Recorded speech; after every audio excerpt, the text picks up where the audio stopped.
Ada ya aja, Rip.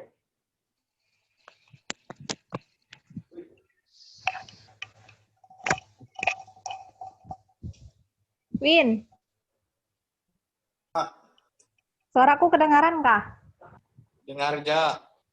Apalagi yang Kedengaran kurang. kah? Dengar ja. Oke, sip. Kalau nggak kedengaran tuh nggak tahu apa. Tes, halo. Headsetku soalnya.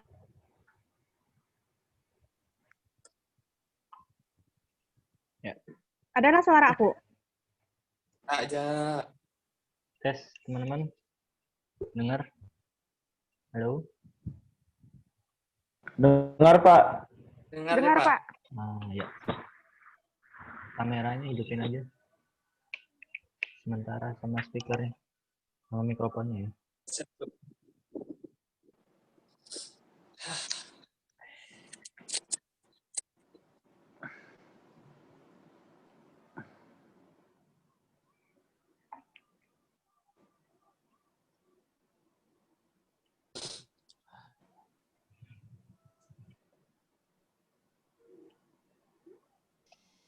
Oke, selamat sore.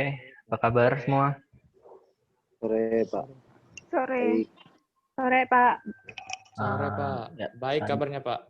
seadanya dulu ya. Kita absen aja dulu. Kerry Aryan Andika ada nggak?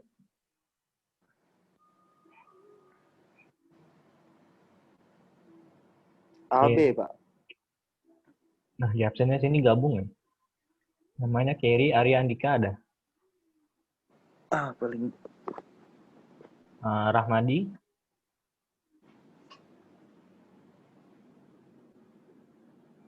Reksi Mainaki. Ini semuanya kelas B atau A ya? Yang ada di sini semua. AB ya? Pak. Pak, kelas A, Pak. Kelas AB, Pak. Gabung, Pak. Pak, ya udah. Yulia Sari ada nggak? Ada, Pak. Alfi Hasanah.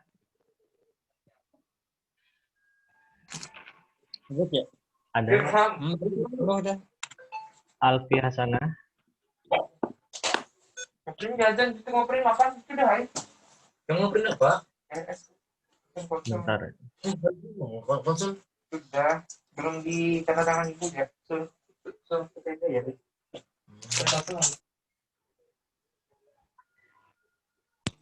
Jumia Aminatul Umrah ada nggak?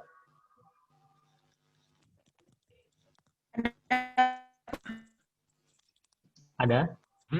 Ada. Aldi Maulana. Aldi Maulana ada. Hadir, Pak. Hadir. Ya. Mulia Ningsih. Hadir, Pak. Hadir. Kamelia. Kamelia. Belum masuk, Pak. Belum masuk, Pak. Yohana. Hadir, Pak. Desta Mary Christine Saragi. Hadir, Pak. Tony Sianturi. Tony Sianturi. Lintang Anggita Putri Sukma. Lintang ada nggak? Hadir, Pak. Yuda Tri Haryandi. Ada, Pak. Hadir, Pak. Ismawati. Ismawati. Lutfi Gozali. Hadir, Pak. Hadir. Suara saya lancar aja kan? Ya. Rizky Pratama.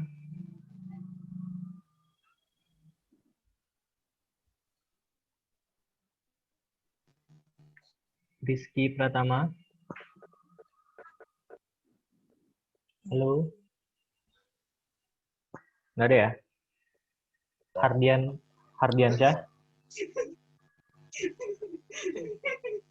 Ardiansyah ada nggak? Jelas kan suara saya? Jelas. Yang mic-nya mati hidupin aja Jelas, dulu Pak. biar kedengaran kalau absen. Biar ada suaranya kalau Ardiansyah tadi nggak ada ya?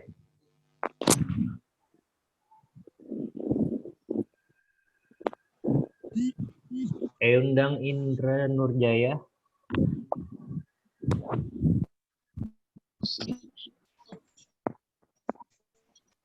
Halo, Eundang Indra Nurjaya nggak ada ya?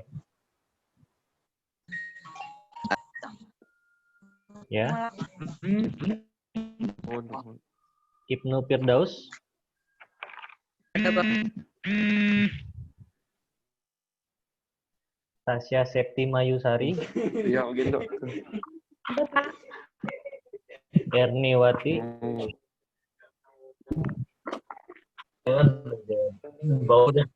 Erniwati ada. Itu jarak induk. Dia awal kupang. Erniwati.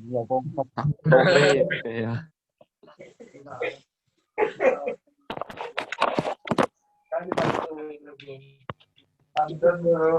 Rana Rani. Rana Rani.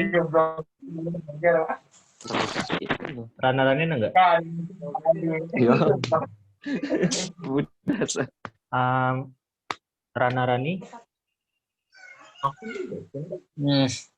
Sulastri ada nggak? Yang suaranya berisik, mohon dikondisikan sebentar ya, biar kita absennya cepat. Sendo kau. Sulastri ada nggak?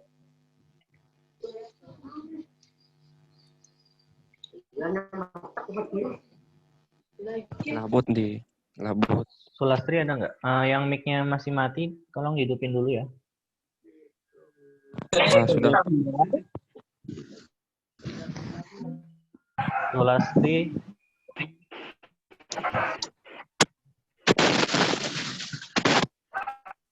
Margareta Selfie ada nggak? Margareta Selfie. Ada, Pak. Ada. Febriani. Febriani.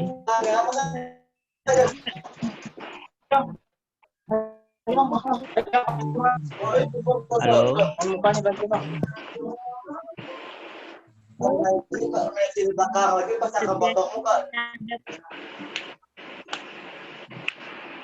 Febriani ada ya? Anggi ada nggak? Anggi? Ada, Pak. Anggi ada nggak? Hadir Pak. Anggi, hadir.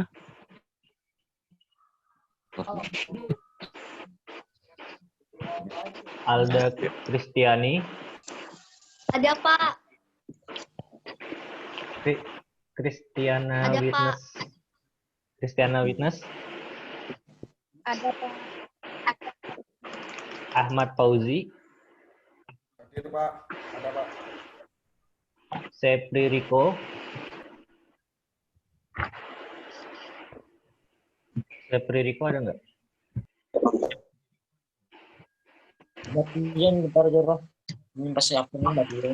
Sasa Susanti.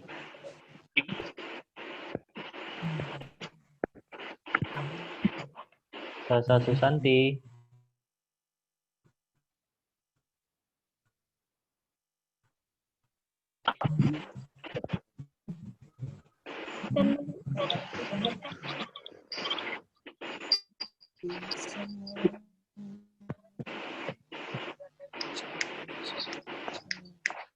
Sasa Susanti ada nggak? Sasa Susanti ada nggak? Enggak, Pak. Irfandi. Irfandi. Hadir, Pak. Regina Amelda Putri. Hadir, Pak. Halimatus Syadiah. Hadir, Pak. Erwin. Hadir, Pak. Randy Tri Papuana. Hadir, Pak. Rahma Nurlita. Hadir, Pak. Muhammad Ini Duyan Putra Wijaya. Hadir, Pak. Hadir. John Apriliano. Ya, John Apriliano.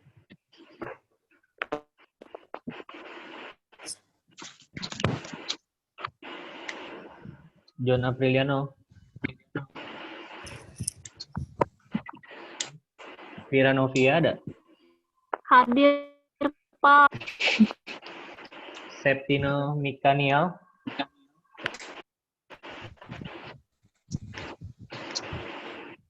Ramadhani Sri Andayani.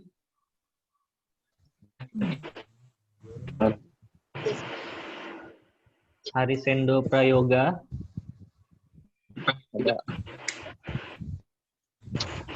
Syuriansah ada? Ada Pak. Novita Sari.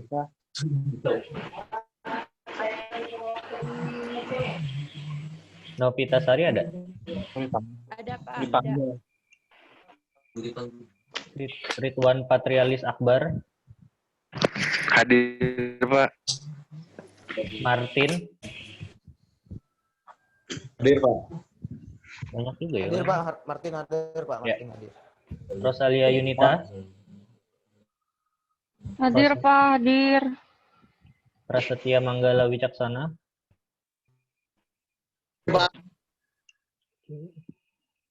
Gasela Putri Dewi Yulianti.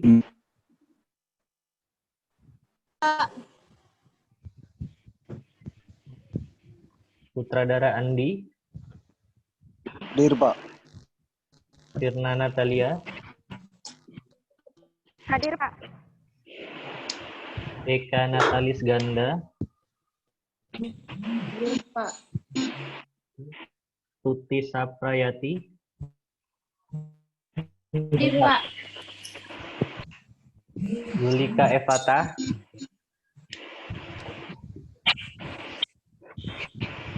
Renaldi. Hadir Pak, hadir Pak. Mia Amelia.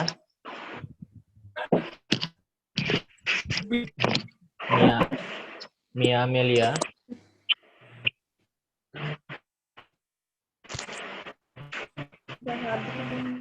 Herwin Pranata. Hadir Pak. Hadir. Noni Aprilia.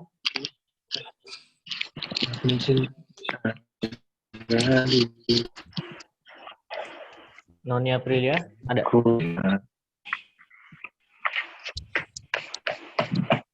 Halo, Noni Aprilia.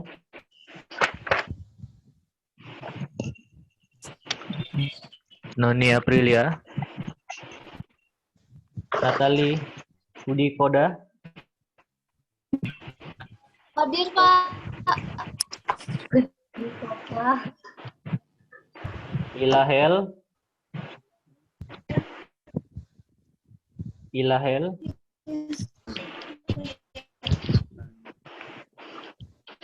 Mei Sandi.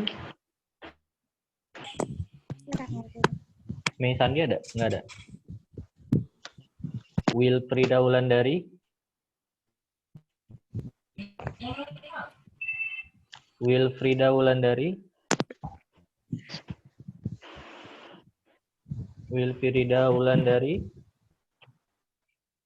Tio Piotosa.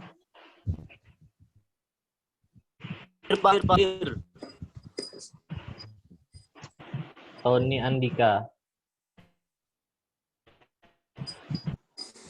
Jelas ya suara saya?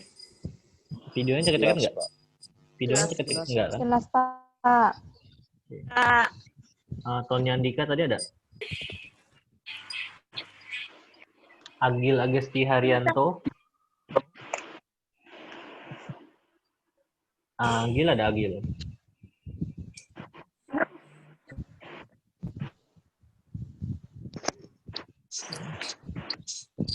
Cici Angelik. Hadir, Pak. David Ricardo. Hadir, Pak. Nur Halimah. Ada, Pak. Anggia Mesiska. Hadir, Pak. Adrianus. Pak. Adrio. Hadir Pak. Misno Arnando Daud. Hadir, Pak. Hadir. Oke. El Matius Pope Panggir. Hadir Pak, hadir. Yusua Harvin Irawan, Hadir, Pak. Liantina Hadir Pak. Esteria Gebi, Hadir Pak. Ratna Juwita, Hadir Pak. Yumara, Hadir Pak. Clarencia Marcia, Hadir Pak. Ranti, Hadir Pak. Cahaya Kurniawati. Hadir Pak. Yepti,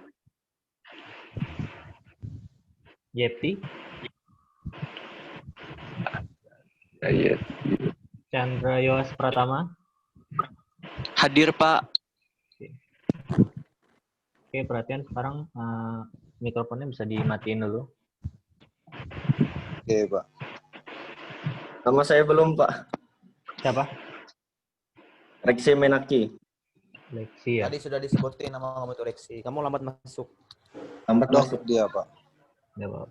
Lexi ya. Pak, Iya, Pak. saya juga Pak. Apa? Pak, saya juga. Kamelia. Ya, saudara. Saya udah masuk. Atas nama Rizky Saya juga Pak. Telat masuk. Kamelia. Kelas A, Pak. Sasa Santi Pak. Kelas Ah. A. Gini aja. Pak. Kelas A. Kamelia. Gini aja gini. Saya udah masuk Pak. Kalian kirim WA kalian nama-nama sama NIM-nya kelas ke komti masing-masing ya. AB nanti komtinya kirim ke saya lewat WA. Yang Oke, Pak. yang belum disebut tadi ya namanya. Baik, Pak. Budi Pak. Ya Pak. Oke, bisa di mute dulu mikrofonnya.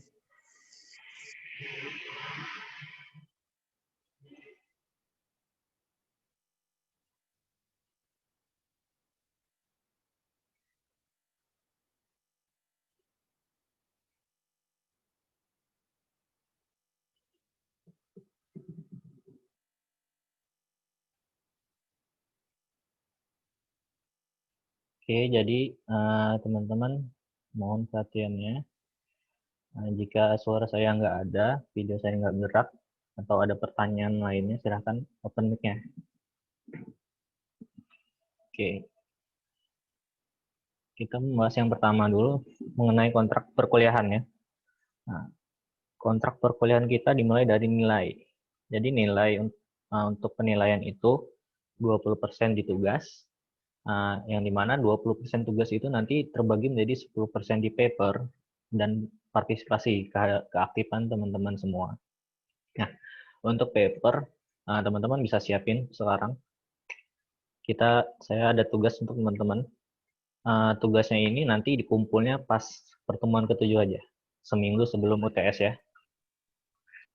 Nah, untuk tugas paper itu sendiri teman-teman silahkan cari jurnal manapun terserah, mau internasional, mau nasional. Yang jelas judulnya mengenai mata kuliah kita ini, mengenai pembangunan masyarakat dan tanggung jawab sosial perusahaan atau CSR. Terus 2 lembar aja, 2 lembar. Dan spasinya 1,5. Jadi masing-masing 1 orang 1 jurnal ya.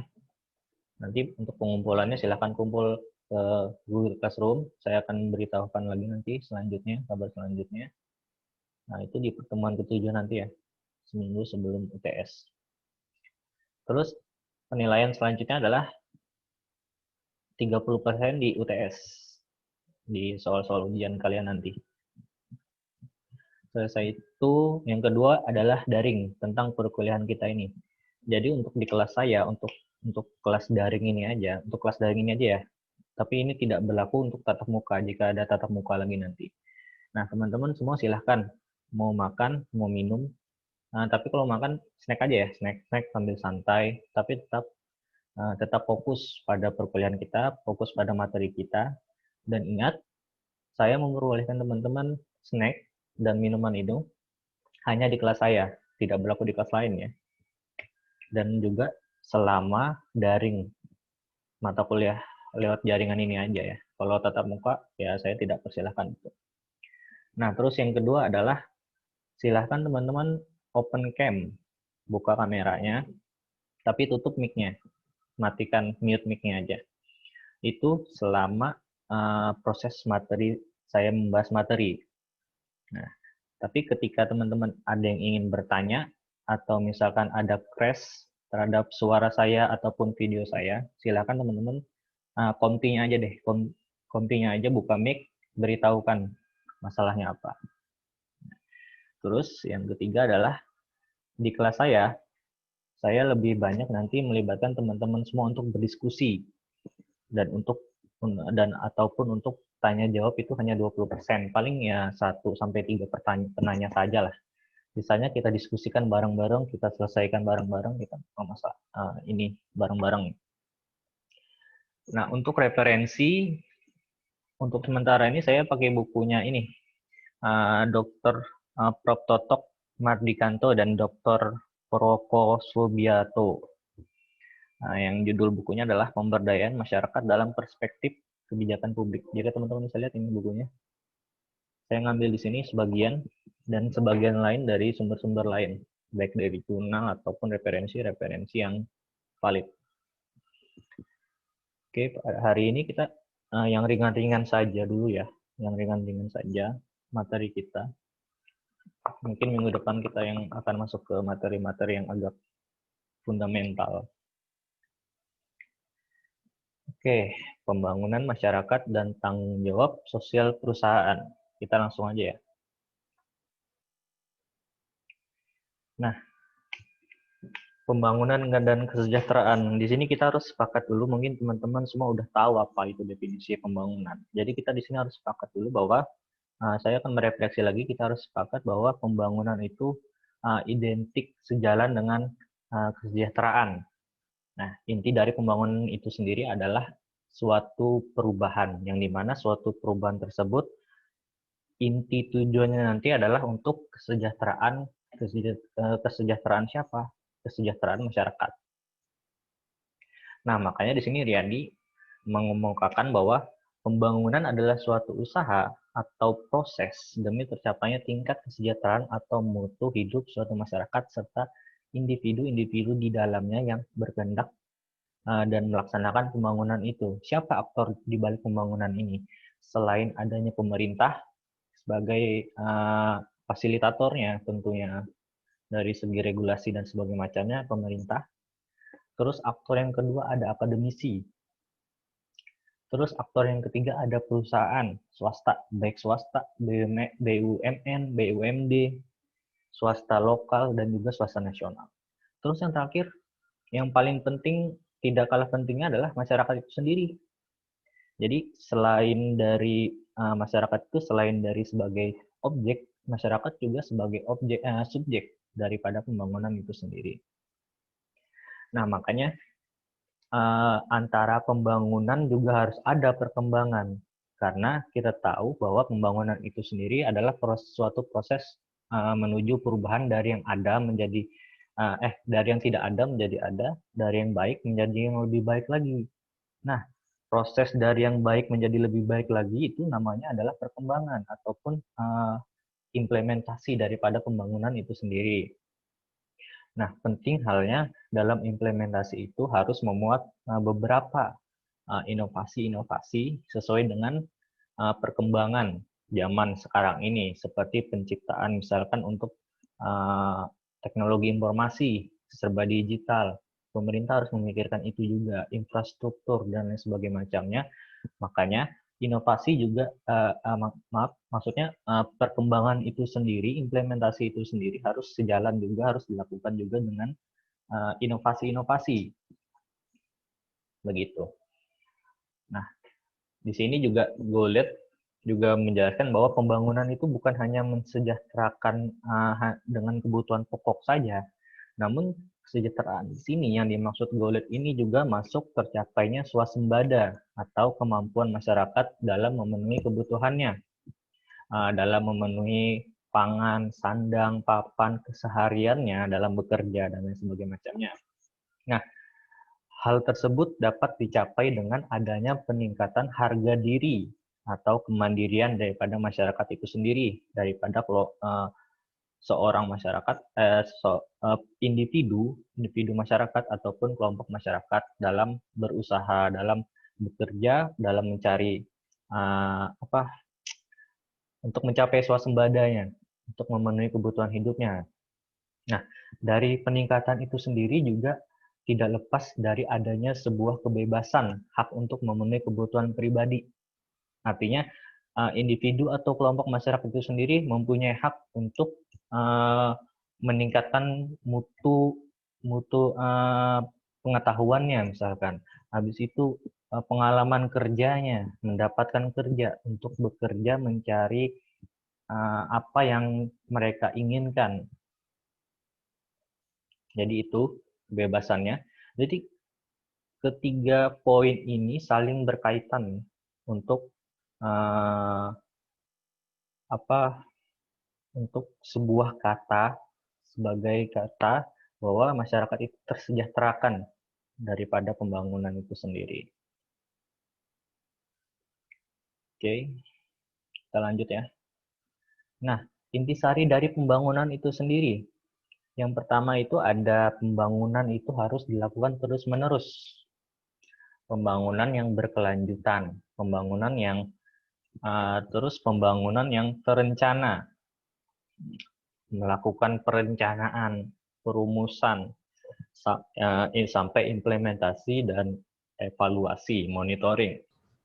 Terus perubahan yang didapat itu juga perubahan, maksudnya ini pembangunan yang di sini juga mencakup dari pembangunan ekonomi, pembangunan politik, sosial dan juga budaya. Itu merupakan proses perubahan daripada proses pembangunan yang dilakukan secara terencana tadi, baik dari mulai dari perumusan pembangunannya hingga kepada monitoring, evaluasi. Nah, terus yang keempat adalah pembangunan yang berdasarkan pada partisipasi masyarakat dan untuk meningkatkan kesejahteraannya. Jadi, seperti yang saya bilang tadi bahwa selain masyarakat itu sebagai objek daripada pembangunan, masyarakat juga sebagai subjek daripada pembangunan. Artinya masyarakat berhak untuk berpendapat, memberikan solusi, memutuskan keputusan, tentunya dengan porsi masing-masing, antara masyarakat, pemerintah, akademisi, dan juga pengusaha itu sendiri. Terus selanjutnya, nah ini kita balik lagi ke 20 abad silam ya, mengenai penciptaan Millennium Development Goals yang diciptakan oleh PBB beserta anggota, negara-negara anggota di PBB, yang dimana pembangunan ini di seluruh dunia didirikan oleh PBB dengan program kerjanya meliputi untuk memberantas kemiskinan di seluruh dunia, terutama di Indonesia. Terus yang kedua, untuk meningkatkan kualitas dasar yang menyeluruh. Yang ketiga, untuk pemberdayaan perempuan. Terus yang keempat, pengurangan angka kematian balita. Terus yang kelima, perbaikan kesehatan ibu, memerangi HIV/AIDS, dan lingkungan berkelanjutan, serta kerjasama negara dalam pembangunan. Di sini, poin-poin di sini banyak sekali yang membahas tentang pembangunan mulai dari A sampai Z, terutama kerjasama antar negara dalam pembangunan yang bekerja sama untuk membangun suatu negara ataupun lebih secara bersama-sama ya. Ya, next, oke. Nah, pemberdayaan dalam perspektif kebijakan publik ya.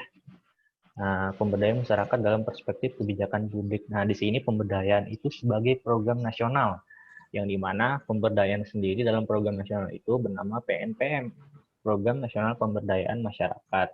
Nah, selanjutnya siapa yang menjalankan struktur pemerintahnya? Itu bisa pemerintah daerah dan juga pemerintah desa yang berwenang untuk menjalankan pemberdayaan masyarakat, ataupun juga bisa sebagai implementator, sebagai implementasi daripada tanggung jawab sosial perusahaan. Nah, apa namanya daripada program pemberdayaan nasional masyarakat ini? Itu meliputi badan usaha. Badan usaha beliau, Mas Martin bisa dimatiin dulu mic-nya. mic-nya dimatiin dulu, Mas Martin. Oke, siap. Saya lanjutin ya. Nah, untuk BUMN sendiri itu nama pemberdayanya itu adalah program kemitraan dan juga bina lingkungan atau bisa disebut PKBL. Nah, untuk swasta sendiri seperti yang tugas minggu kemarin saya berikan ke teman-teman semua, CSR, yang berarti tanggung jawab sosial perusahaan atau corporate social responsibility. Nah, inilah pemberdayaan masyarakat dalam perspektif kebijakan publik meliputi siapa yang aktor siapa di baliknya, siapa yang menjalankannya, bagaimana penjalanannya, dan juga lingkup-lingkup daripada tanggung jawab sosial perusahaan ini sendiri itu bagaimana. Oke, next ya. Nah, tanggung jawab sosial dan lingkungan atau bisa disebut juga dengan TJSL perusahaan. Oke. Ini hanya ada di peraturan daerah, ada di PP, Peraturan Pemerintah Nomor 47 Tahun 2012 tentang Tanggung Jawab Sosial dan Lingkungan Perseroan Terbatas, yang dimana ini implementasi daripada induknya, yaitu Undang-Undang tentang Perseroan Terbatas. Nah, kita tarik garis lagi ke mengenai UU Undang-Undang Nomor 40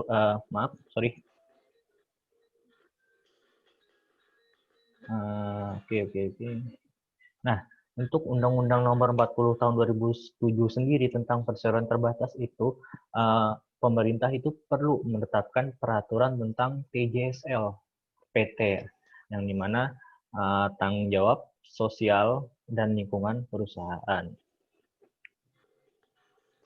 Lanjut di pasal kedua.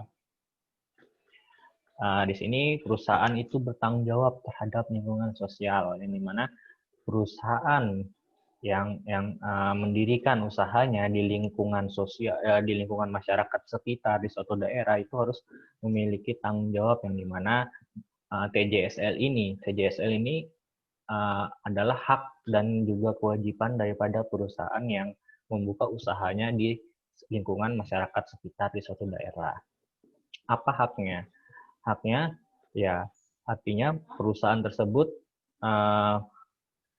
menganggarkan suatu biaya di luar biaya produksi perusahaan tersebut untuk membangun, berkoordinasi untuk berkontribusi kepada pemerintah daerah sekitar untuk membangun, misalkan membangun segi pendidikan, membangun dari segi kesehatan, dari donatur dan sebagainya macamnya.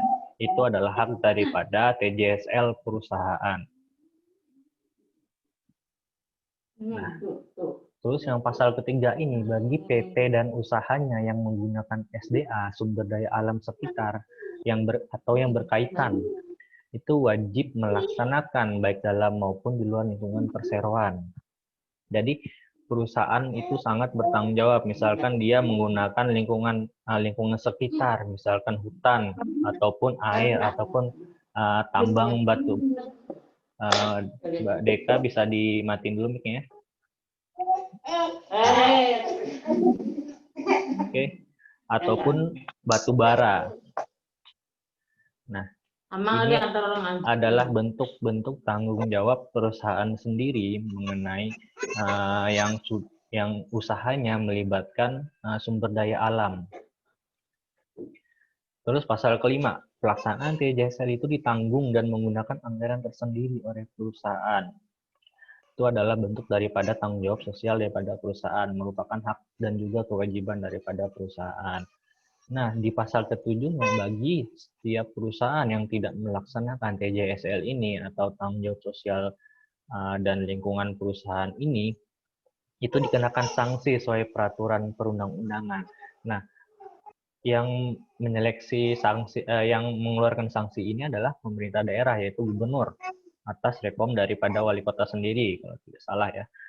Itu paling rendahnya adalah surat teguran, sampai yang paling tertinggi adalah dicabutnya izin usaha perusahaan tersebut bagi perusahaan yang memang menggunakan usahanya menggunakan sumber daya alam lingkungan sekitar di suatu daerah, tapi tidak melaksanakan TJSL ini. Oke, selanjutnya.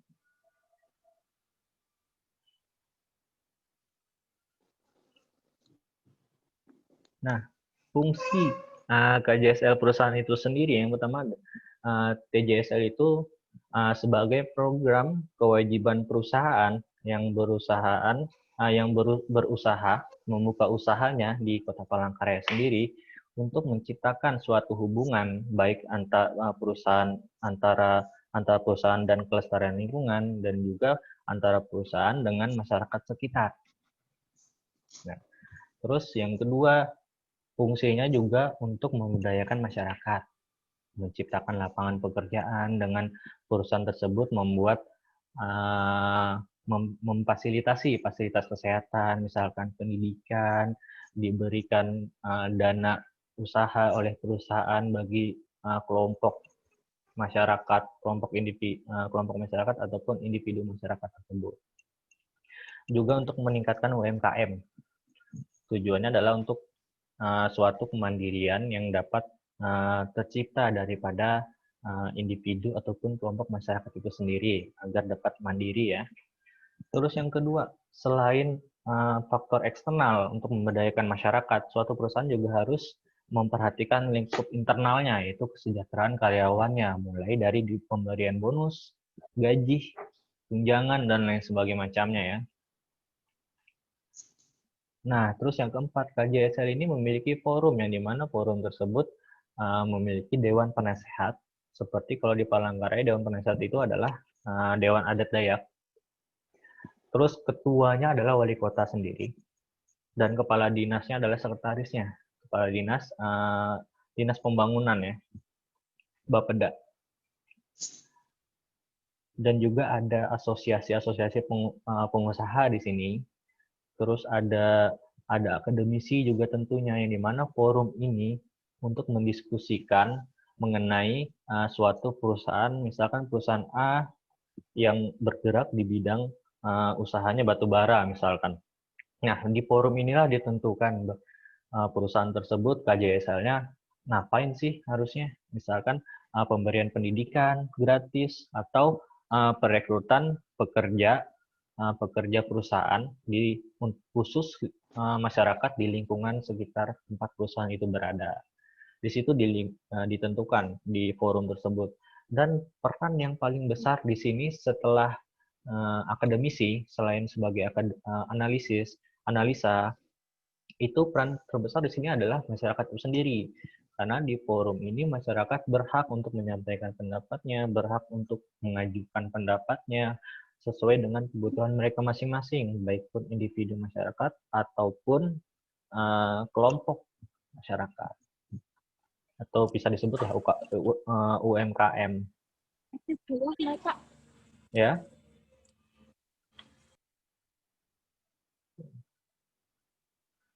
Nah, kita akan bahas hak dan kewajiban perusahaan yang ada di Peraturan Daerah Kota Palangkaraya Nomor 2 Tahun 2016 tentang TJSL itu sendiri. Tentang tanggung jawab sosial dan lingkungan suatu perusahaan, yang dimana saya rangkum saja di sini. Mungkin teman-teman bisa buka lagi nanti perdanya di Google, banyak kok, silahkan download. Tapi intinya saya ambil di sini bahwa di pasal 7 hak perusahaan yang saya sebut tadi, hak perusahaan itu apa? Menentukan sasaran dengan berkoordinasi. Jadi sebelum perusahaan itu merencanakan program apa yang hendak dijalankannya untuk melancarkan TJSL ini, perusahaan tersebut juga harus berkoordinasi dengan Pemda setempat atau wali kota setempat. Nah, setelah adanya kontribusi perusahaan tersebut kepada lingkungan, kepada Pemda, maka Pemda memberikan sebuah reward. Nah, itu merupakan bagian dari hak perusahaan tersebut juga untuk mendapatkan reward daripada penghargaan daripada pemerintah daerah kita sendiri atau wali kota, pemerintah kota ya. Terus kewajiban perusahaan itu sendiri apa? Di pasal 8. Nah, kewajiban perusahaan itu menyusun rencana program daripada TJSL itu sesuai dengan prinsip-prinsip di dunia prinsip-prinsip dunia usahanya. Tapi tentu juga dengan bisa dimatiin mic-nya tuh sebentar, Mbak, yang masih hidup. Oke, saya lanjut ya. Jadi kewajiban perusahaan itu menyusun rencana program TJSL itu sesuai dengan prinsip-prinsip di dunia usahanya. Dan juga dengan memperhatikan kebijakan pemerintah setempat. Nah, jelas ya, bahwa sebuah perusahaan itu mau bertindak, mau mengeluarkan suatu kebijakan perusahaan, tentunya juga harus mengikuti bagaimana kebijakan di suatu daerah. Dan tentunya kebijakan di setiap daerah di Indonesia ini pasti berbeda-beda, baik di Kalimantan Tengah, baik di Jawa Tengah, baik di Yogyakarta dan Jakarta, dan juga lain sebagai macamnya di daerah-daerah lain ya.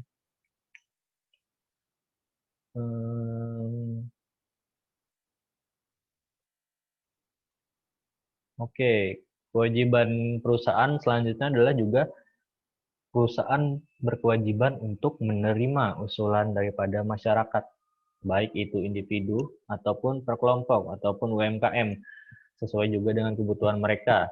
Misalkan mereka ingin perusahaan tersebut memberikan mereka dana untuk mengembangkan usahanya, atau juga misalkan mereka butuh pekerjaan di perusahaan tersebut, maka ini kewajiban perusahaan harus menerimanya, maksudnya menerima tanggapan daripada kelompok masyarakat itu sendiri saja.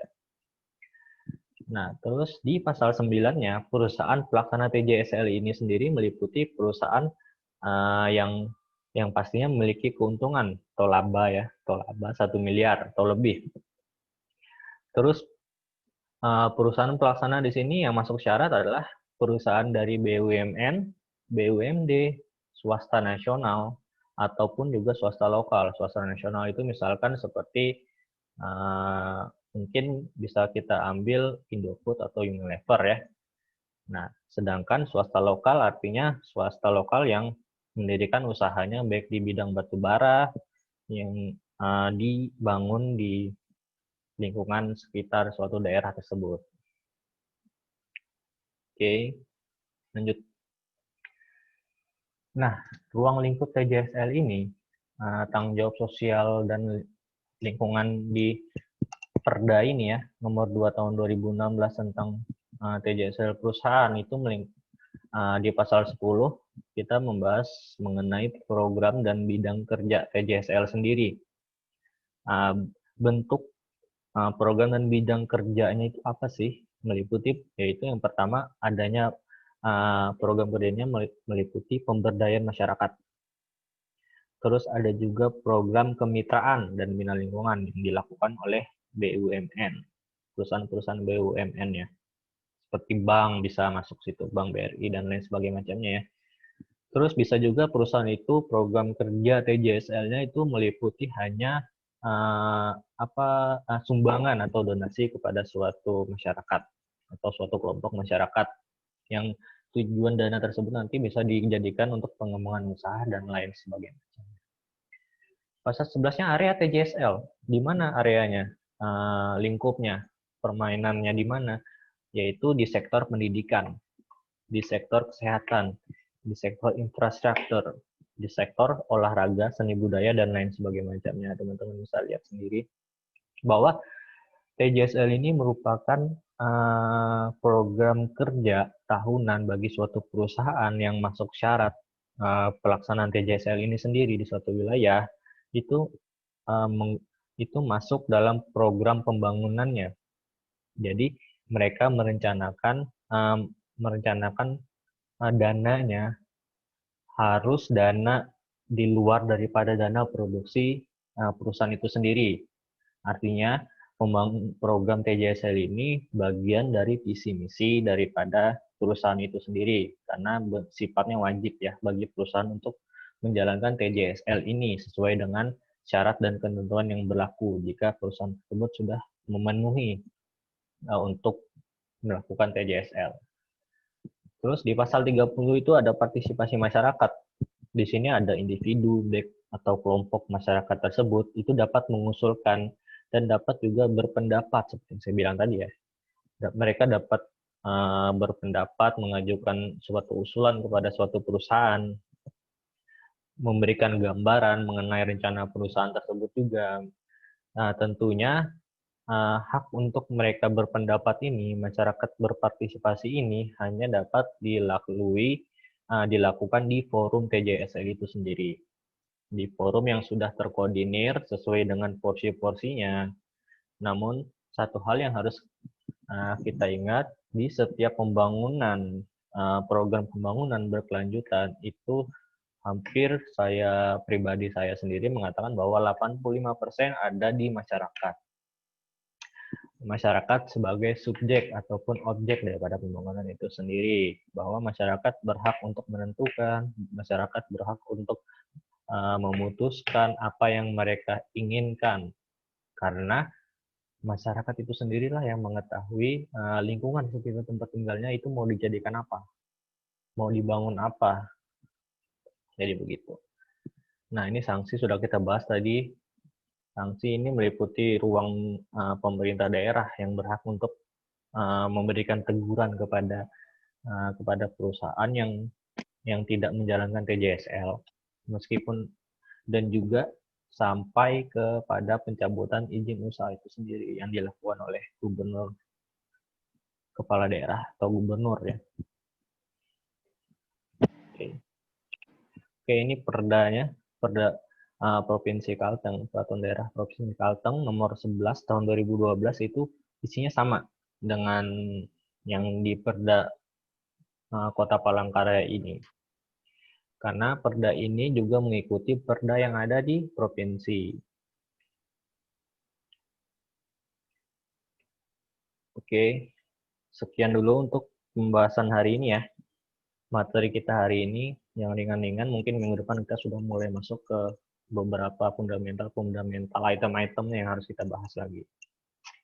Nah, untuk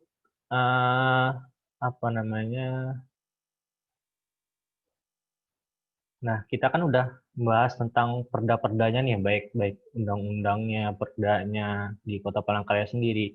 Nah, sekarang saya mau teman-teman sesuai dengan tugas yang saya beri kemarin nih. Siapa yang pengen duluan menanyakan apakah bahan-bahan teman-teman ini, permasalahan-permasalahan ini sesuai nggak udah dengan perda yang berlaku sekarang. Oke. Ya, tutup dulu ya. Oke, siapa yang mau duluan? Bisa dibuka mic-nya. Untuk menyampaikan tugas saya kemarin ya.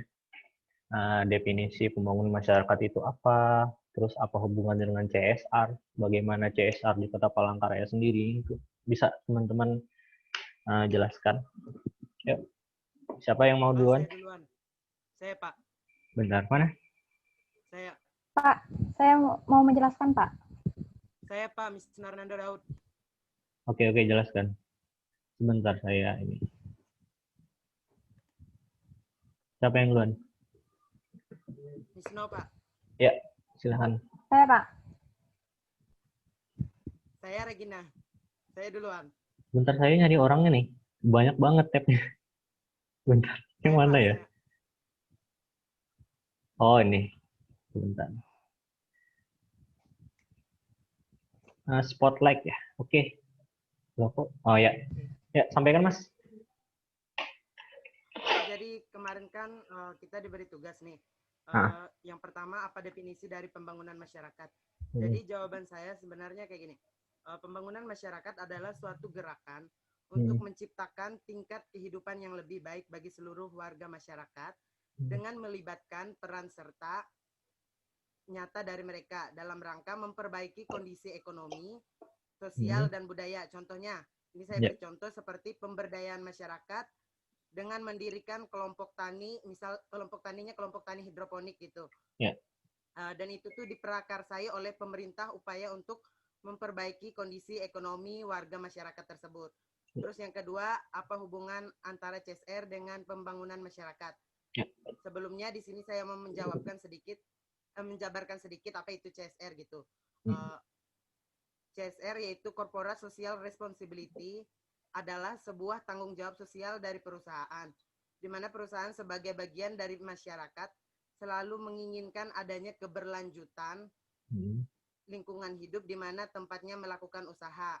Contohnya, kalau saya bisa menarik kesimpulan yaitu bahwa perusahaan berupaya untuk menarik hati masyarakat dengan memberikan respon yang baik dan berupaya untuk bertanggung jawab dengan lingkungan eksternal tempat perusahaan tersebut berada. Misalkan nih, di desa A sedang mengalami bencana banjir, terus perusahaan yang berada di desa A memberikan bantuan berupa sembako kepada masyarakat yang terdampak bencana banjir di desa tersebut, dengan harapan bahwa masyarakat akan memberikan respon yang baik terhadap perusahaan A karena sigap dalam membantu. Atau kita mau ambil contoh juga, misal di desa A akan diadakan acara 17 Agustusan. Tapi karena masyarakat kekurangan dana, jadi dibuatlah proposal pengajuan bantuan dana kepada pihak perusahaan supaya acara bisa terrealisasi. Terus pihak perusahaan bersedia mengeluarkan dana bantuan tersebut. Karena mereka merasa bertanggung jawab terhadap masyarakat dengan harapan bahwa masyarakat akan selalu menjaga ketertiban keberlangsungan operasional perusahaan di desa A tersebut tanpa ada gangguan dari masyarakat. Ibaratnya tuh bahasa biologisnya simbiosis mutualisme gitu. Saling menguntungkan, masyarakat mendapat pelayanan tanggung jawab yang baik dari perusahaan yang berada di lingkungan mereka. Terus sebaliknya perusahaan juga dengan leluasa bekerja tanpa takut adanya teror dari masyarakat karena mereka sudah bertanggung jawab dengan lingkungan eksternal mereka. Seperti itu. Oke, lanjut ke Regina tadi ya. Ya, baik Pak. Di pertanyaan nomor 1 kan itu minta dua definisi. Di sini saya mengambil 2 definisi. Definisi yang pertama, pembangunan masyarakat dapat diartikan sebagai upaya membangun masyarakat baik dari segi pemikiran, kehidupan sosial, dan segi ekonomi. Di mana dalam upaya pembangunan masyarakat ini terdapat suatu gerakan untuk menciptakan tingkat kehidupan yang lebih baik lagi bagi seluruh warga masyarakat. Dan pembangunan sini melibatkan peran serta dari mereka dan kesadaran dari mereka untuk melakukan pembangunan guna merubah tata kehidupan dari yang kurang baik menjadi lebih baik. Definisi yang kedua, pembangunan masyarakat dapat diartikan sebagai suatu kelompok masyarakat yang bekerja sama di dalam suatu posisi komunitas yang memiliki daya untuk mengambil keputusan bersama untuk menginisiasi suatu proses untuk mengubah ekonomi, sosial, budaya, dan situasi lingkungan mereka. Hubungan CSR perusahaan dengan pembangunan masyarakat yaitu memiliki keterkaitan, saling menguntungkan, atau terdapat hubungan timbal balik antara perusahaan dengan masyarakat, di mana ketika perusahaan mendapat keuntungan yang banyak, perusahaan harus membagi ke masyarakat setempat, atau bisa dengan merekrut masyarakat setempat yang pengangguran untuk bekerja di perusahaan tersebut agar desanya tambah maju. Perusahaan harus mengakui keberadaannya sebagai bagian dari sistem lingkungan dan sistem sosial.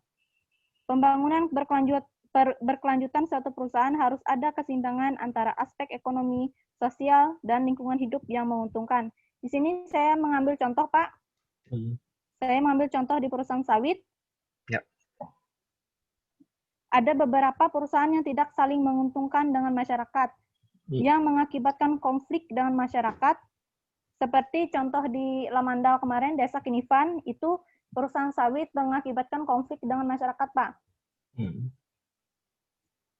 Ditambah lagi, karena masalah kemarin, hutannya yang dulunya asri, sekarang gundul karena dibabat untuk menjadi lahan sawit. Bukannya menguntungkan masyarakat, tetapi sebaliknya merugikan masyarakat baik dari segi lahan, dan sekarang terjadi banjir di beberapa daerah. Masyarakatlah yang merasakan dampaknya. Banyak kerugian yang mereka dapatkan, bukan lagi keuntungan. Jadi itu Pak hubungan CSR perusahaan dengan pembangunan masyarakat. Sekian Pak, terima kasih. Oke. Yang lain, ada yang mau menanggapi permasalahan isu apa dari kelapa sawit ya? Saya kurang mengikuti deh. Lingkungan. Nah, gimana? Gimana ya ini? Oke, ada lagi?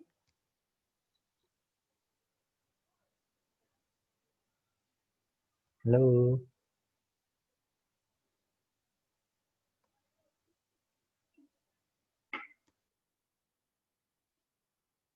Oke, teman-teman, ada lagi yang mau menyampaikan atau mau menanggapi permasalahan lingkungan sosial? Saya, Pak. Oke, sip.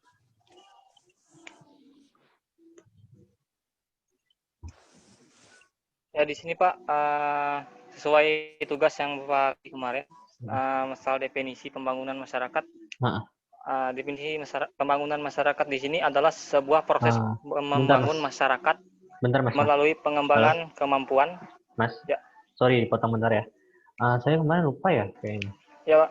Ngasih tugasnya itu harus pakai contoh. Contohnya itu isu yang lagi berkembang sekarang. Kayaknya lupa ya saya. Ya udahlah, lanjut aja Mas. Oh ya Pak. Oke. Saya ulang lagi Pak. Oke. Definisi pembangunan masyarakat adalah sebuah proses membangun masyarakat melalui pengembangan kemampuan ke hal yang lebih baik, baik perubahan perilaku masyarakat dan taraf hidup masyarakat. Nah, yang kedua tentang hubungan CSR perusahaan dengan pembangunan masyarakat. Sebelum mengetahui hubungan CSR perusahaan dengan membangun pembangunan masyarakat, kita harus mengetahui lebih dulu apa itu CSR. CSR atau Corporate Social Responsibility adalah tanggung jawab sosial perusahaan. Jadi CSR di sini adalah tanggung jawab perusahaan terhadap pihak-pihak yang berkepentingan, terutama masyarakat dan lingkungan sekitar perusahaan. Nah, di sini CSR perusahaan memiliki peran penting dalam pembangunan masyarakat sekitar dengan melakukan pengelolaan lingkungan, memberikan kesejahteraan masyarakat, peduli perusahaan terhadap masyarakat. Pengelolaan lingkungan maksudnya di sini adalah perusahaan memberikan perhatian dengan menyediakan alat pengelolaan limbah, alat daur ulang limbah, dan alat pembuangan limbah. Kesejahteraan di sini memberikan pelatihan untuk mengembangkan SDM sehingga masyarakat dapat bersaing di dunia kerja. Peduli perusahaan terhadap masyarakat di sini adalah dengan memberikan fasilitas penunjang sarana prasarana masyarakat seperti menyediakan beasiswa untuk anak-anak masyarakat yang ada di daerah sekitar dan memberikan alat-alat pendukung belajar seperti ransel, buku, dan penunjang lainnya. Mungkin itu ya Pak. Oke. Ada lagi teman-teman? Satu lagi lah. Ayo. Ada yang mau menyampaikan satu lagi? Atau saya panggil ya?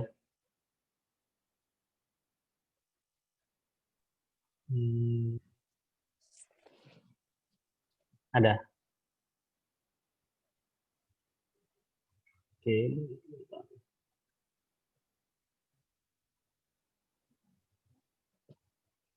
Yumara ada? Halo? Ada, Pak. Ya. Iya. Definisi mengenai pembangunan masyarakat. Pembangunan masyarakat adalah suatu gerakan untuk menciptakan tingkat kehidupan yang lebih baik bagi seluruh warga masyarakat dengan melibatkan peran serta nyata dari mereka. Definisi mengenai pembangunan masyarakat, pemerintah Provinsi Kalimantan Tengah menjadikan konsep pembangunan ekonomi berbasis lingkungan atau ekonomi berbasis lingkungan atau ekonomi hijau. Astaga. Baterainya lowbat, Pak. Laptopnya. Oh, bisa dicas dulu kalau bisa. Cas bisa bukan. Coba ambil di dalam lemari tuh.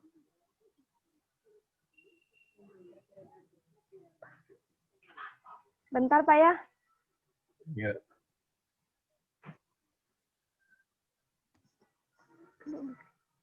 Oke teman-teman, kalau ada yang mau didiskusikan mengenai permasalahan-permasalahan lingkungan yang dilakukan perusahaan kepada masyarakat belakangan ini, ayo silahkan bisa didiskusikan, ayo kita buka diskusi bareng. Oke. Permasalahan yang kinipan juga boleh. Teman-teman yang tahu yuk bisa nanti setelah ini disampaikan. Sudah, Pak. Ya.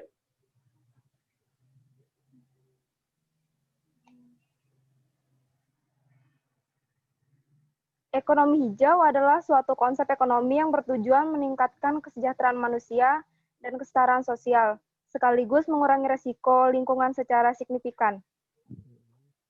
Konsep ini sesuai dengan rencana pembangunan Gubernur Kalteng, salah satunya seperti upaya membuka ketoleransian wilayah dan meningkatkan ekonomi kerakyatan. Hubungan CSR perusahaan dengan masyarakat adalah CSR merupakan suatu komitmen berkelanjutan oleh dunia usaha untuk bertindak etis dan memberikan kontribusi kepada pembangunan ekonomi dan komunitas setempat ataupun masyarakat luas, bersama dengan peningkatan taraf hidup pekerja beserta keluarga. CSR seringkali disebut sebagai inti dan etika bisnis.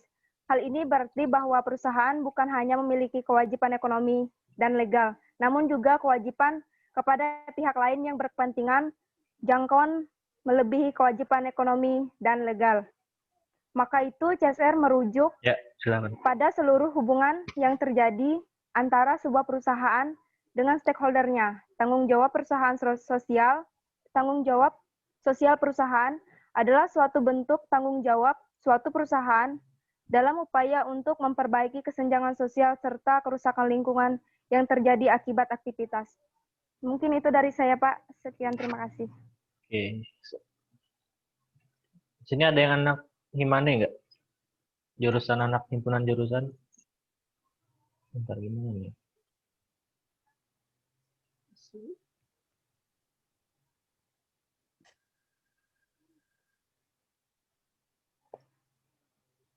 Ayo.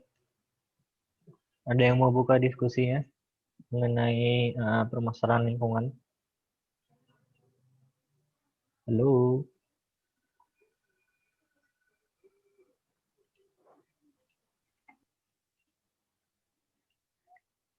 Ini ada yang tahu nggak cara ngilangin spotlight-nya tadi?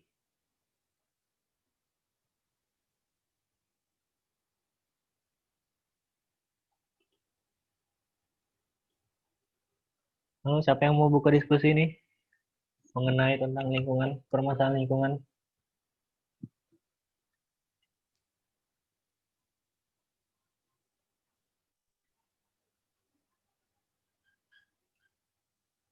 Oke, buka aja mic-nya semua.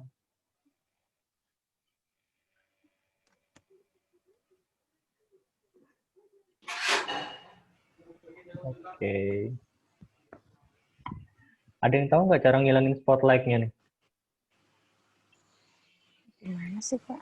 Kagak, Mai. Nah. Oke, siapa lagi yang mau menyampaikan pendapatnya?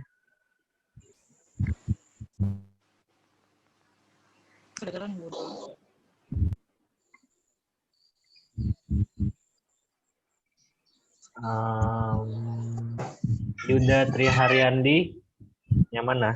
Yuda Triharyandi. Iya, Pak. Oke.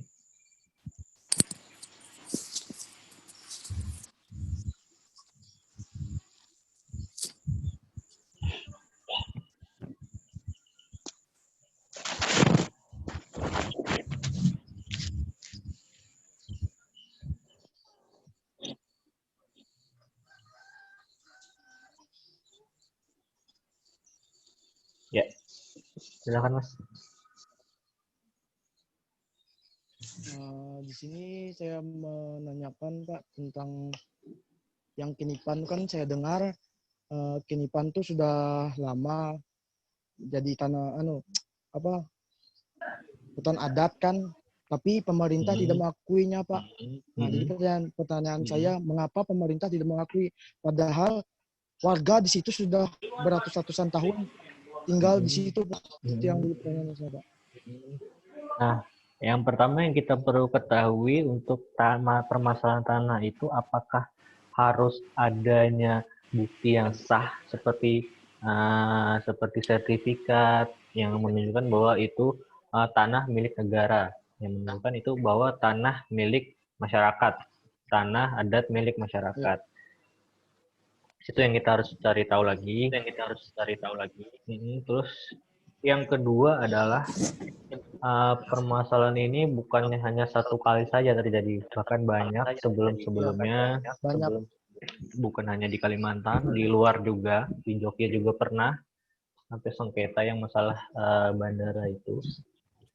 Jadi untuk permasalahan lingkungan itu sendiri memang susah kalau kita berteriak-teriak mengenai lingkungan, kerusakan-kerusakan lingkungan yang disebabkan oleh perusahaan-perusahaan yang tidak bertanggung jawab. Maka dari itu hanya bisa dilakukan oleh para stakeholder, dari gubernur, wali kota, bahkan presiden sekalipun. Jika mereka sadar bahwa itu merupakan suatu intimidasi yang dilakukan perusahaan kepada masyarakat. Menurut saya itu saja. Teman-teman yang lain, jika ada yang tahu silahkan menambahkan mengenai permasalahan-permasalahan lingkungan yang dilakukan oleh perusahaan yang selalu slack dengan masyarakat. Ada yang tahu? Ayo kita buka diskusi. Setengah jam selesai. Kalau teman-teman mau buka diskusi, ayo. Mengenai permasalahan itu. Saya Pak ingin menambahkan Pak. Saya menganggap beberapa perusahaan sekarang mereka tidak menjalankan SOP. Mereka hanya menjalankan itu di awal-awal saja Pak. Tapi kalau di akhir, contohnya misalnya perusahaan sawit merekrut masyarakat sekitar, tapi lama-kelamaan mereka akan mengganti masyarakat sekitar dengan tenaga kerja misalnya dari luar. Misalnya kalau di Kalimantan mereka akan merekrut yang dari luar pulau lagi, yang masyarakat sekitar akan dipecat atau di PHK gitu Pak. Menurut saya perusahaan itu tidak lagi mematuhi PP yang sudah diberlakukan oleh pemerintah daerah gitu Pak. Awal-awal berdiri aja perusahaan itu merekrut, memberikan keuntungan bagi masyarakat, tapi semakin berjalan lama perusahaan itu akan menggantikan sistemnya dari karyawan yang masyarakat sekitar itu diganti dengan masyarakat atau tenaga kerja dari luar. Apakah itu tidak melanggar juga PP itu Pak? Sebenarnya di peraturan tersebut tidak disebutkan bahwa perekrutan pekerja harus dari mana. Jelasnya seperti itu. Tapi menurut saya sebenarnya harus ditentukan bahwa perusahaan pelaksana DJSL tersebut yang melakukan program perekrutan pekerja untuk perusahaannya itu harus dilimitasi hanya untuk misalkan area lingkungan perusahaan tersebut ataupun khusus lingkungan area Palangkaraya. Nah, terus mengenai permasalahan lingkungan tadi, bahwa memang saya punya agak banyak teman di aktivis lingkungan, bahwa apa yang mereka lakukan selama ini saya acungkan jempol, tapi yaitu kita tidak bisa lagi, maksudnya kita harus melihat lagi bahwa ketika pemerintah itu sendiri juga bekerja sama ataupun menutup mata, ya artinya kita tidak bisa buat apa-apa, kecuali memang kita harus jor-joran memperjuangkan bahwa kerusakan lingkungan itu adalah suatu tindak pidana kriminal yang dilakukan oleh perusahaan.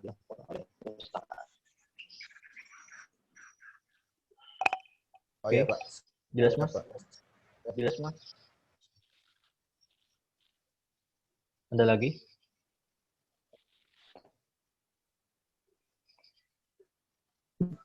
Ini kan semester 5 ya, ada yang tergabung di himpunan jurusan nggak?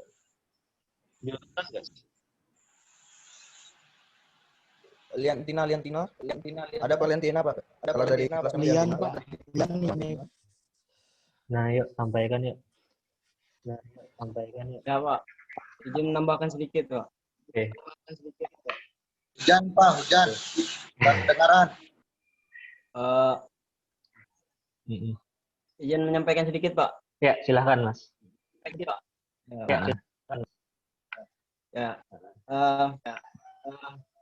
Sedikit untuk menyampaikan terkait sengketa dari lahan sawit di Laman Kinipan, Pak. Ada waktu itu saya baca artikel di salah satu artikel di internet. Ya, itu ada katanya memang sudah dikeluarkan HGU gitu, Pak, bangunan usahanya. Nah, itu memang secara regulasi dari perusahaan itu mana? Tapi ini kalau memang salah Pak bisa itu kan saya baca memang sudah izin usahanya, Pak. Tapi mungkin ada sedikit kayak penumpuk regulasinya gitu, Pak. Ada yang bisa diterima oleh masyarakat adat setempat. Itu kan hanya mungkin stakeholder yang berada di situ mungkin tidak ada dilibatkan, Pak, dalam perencanaan pembangunan lahan sawit di situ. Hanya saja di kalangan pemerintahannya saja. Jadi saat pembuatan lahan sawit tersebut, jadi masyarakat adat di situ tidak terima gitu, Pak. Nah, jadi mungkin permasalahannya di situ, Pak. Sedikit keterlibatan masyarakat adat. Ya, ini tuh. Terima kasih, Pak. Oke, jujur saja bahwa saya sendiri pun belum terlalu mendalami masalah yang Kinipan itu ya. Jadi gambaran saya yang pertama bahwa ada dua. Nah, ini kok double suaranya?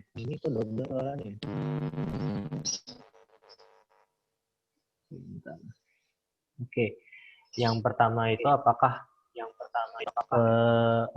perusahaan tersebut saat kan perusahaan kelapa sawit tersebut sudah memiliki HGU kan, hak izin usaha guna usaha. Nah, yang pertama kita teliti itu bahwa apakah perusahaan tersebut memiliki HGU tersebut sebelum adanya masyarakat di situ, ataupun sebelum masyarakat di situ mengklaim bahwa itu tanah masyarakat adat. Atau yang kedua, mereka bermain di izin usaha itu agar mereka dapat akses kepada tanah-tanah itu yang disebut sebagai tanah masyarakat adat. Jadi itu menurut saya aja. Teman-teman yang lain ada yang ingin menambahkan? Bentar nih, siapa yang double mic-nya?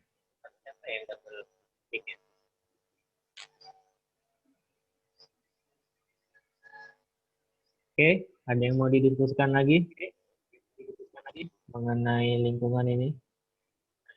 Tanggung jawab perusahaan ya.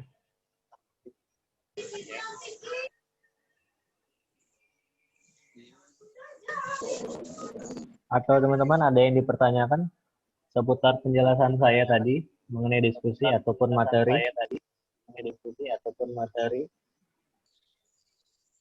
Yang dengar aja. Mohon maaf Pak, di sini hujan, suara Bapak kurang jelas.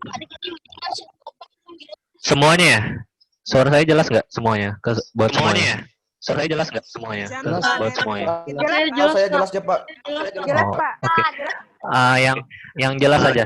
Yang jelas saja silahkan menyampaikan pertanyaannya jika ada yang mau ditanyakan. Tentang perkuliahan hari ini ya. Pak. Ya. Saya mau bertanya, Pak. Ya. Ya, Pak. Ya. Seperti yang kita ketahui, setiap karyawan di perusahaan itu kan Pak mempunyai hak dari perusahaan, yaitu mendapat tunjangan, dan ada beberapa perusahaan yang memberikan BPJS kesehatan, apa namanya, untuk karyawannya.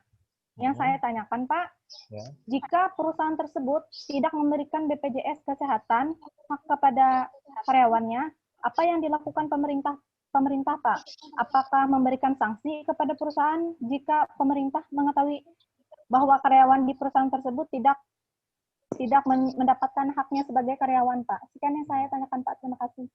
Oke.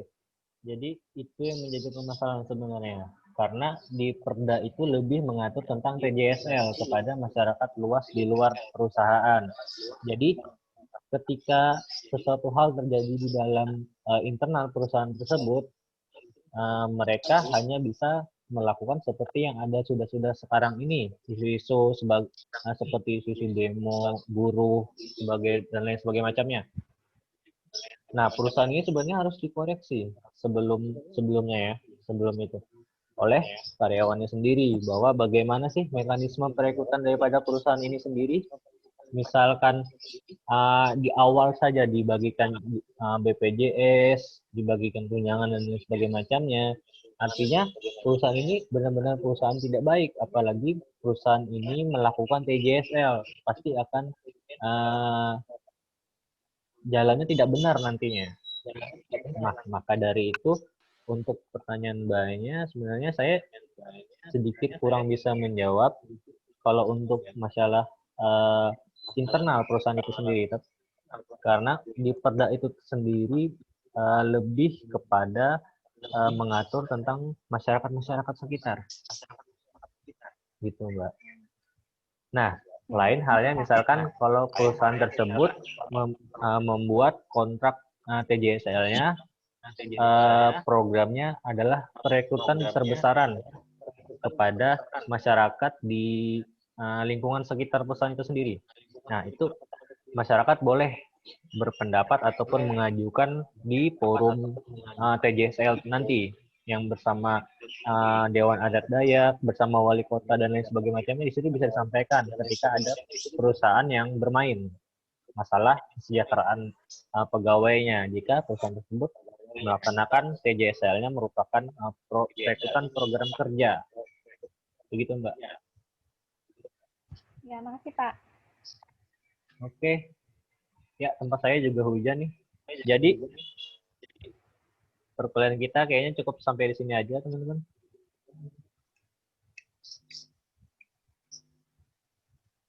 Oke. Ya, Pak. Oke. Sampai jumpa minggu depan lagi ya. Karena kondisinya hujan tidak memungkinkan. Oke. Terima kasih banyak ya. Mohon maaf jika ada kesalahan saya untuk Baik, Pak. Oh ya. Teman-temannya yang belum hadir nanti yang bisa kontinya bisa minta tolong, kontinya bisa hubungi saya, nama-namanya ya. Yang maksudnya nama-nama yang belum absen, yang sudah datang tapi belum absen, itu sama nama-nama yang memang nggak hadir. Bisa nggak? Iya, Pak. Kontinya. Bisa. Oke. Lagi Ya? Suara saya ada nggak? Ya, ada. Kenapa? Ini kan setiap mata kuliah kan dibagikan link untuk absen, Pak. Jadi itu diisi setelah kuliah masuk ini atau sebelum? Maksudnya? Oh, itu diisi buat mahasiswa? Masing-masing mahasiswa atau? Iya, Pak. Masing-masing mahasiswa itu dibagikan link dari... Iya, Pak. Itu disuruh isi, jadi setiap masuk kuliah, setelahnya atau sebelumnya diisi. Oh, gitu.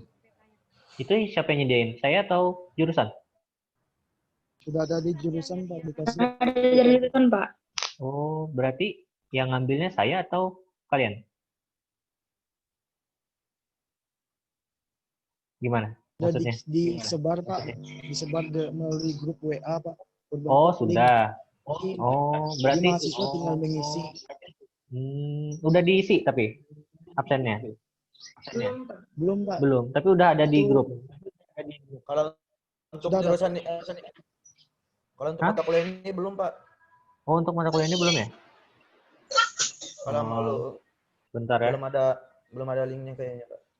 Bentar.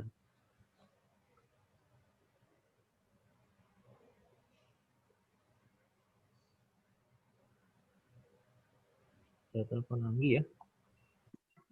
Ada linknya. Ada linknya, Pak. Ada. Linknya di grup, Pak. Ada ya? Tidak. Ada, Pak. Di-share di grup aja nanti. Kalau ada. Berarti linknya itu kalian sendiri yang isi ya? Iya, Pak. Oh, iya, silahkan. Oh, silahkan. Iya, Pak. Karena saya juga punya absensi juga di Siakat.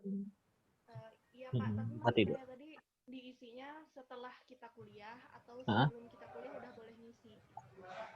Untuk sekarang setelah ini aja. Tapi untuk minggu depan gimana ya maksudnya ya? Boleh sih. Kalau minggu depan sebelum. Kalau untuk sekarang ini ya setelah lah. Jadi koordinir teman-temannya dulu ya sebelum perkuliahan. Paham? Ya, Pak. Kami sudah di-share di grup, Pak. Oh ya. Nanti kalau ada kebingungan atau apa, kontinya bisa di WA saja saya. Baik, Pak. Oke, ada pertanyaan lagi? Siapa? Tidak ada. Nggak ada ya? Ya udah. Itu aja dulu ya. Kita sampai ketemu minggu depan. Baik, Pak. Ya. Iya, Pak. Ya udah, silahkan bisa meninggalkan tempat. Iya, Pak. Kalau mau. Misi, Pak. Ya. Oh ya, Pak. Siapa? Terima kasih, Pak. Selamat sore. Ya, makasih ya semua. Terima kasih, Pak. Selamat sore, Pak. Ya. Siapa? Gak bisa keluar, cuy. Gak bisa keluar, cuy. Anak ngoreng kawenda na. Lagi. Jadi ngoreng kayak lu minyak kan. Lagi tadi. Woi. Goreng-goreng apaan Anda, ha?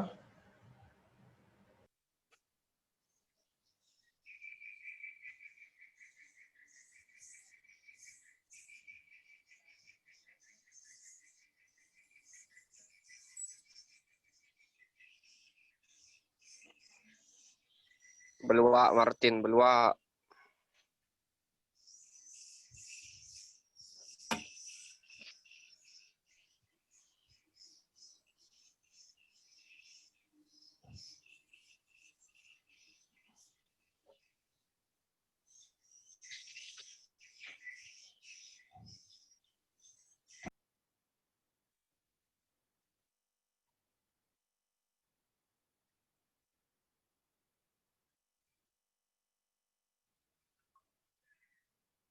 Oke, saya tutup ya.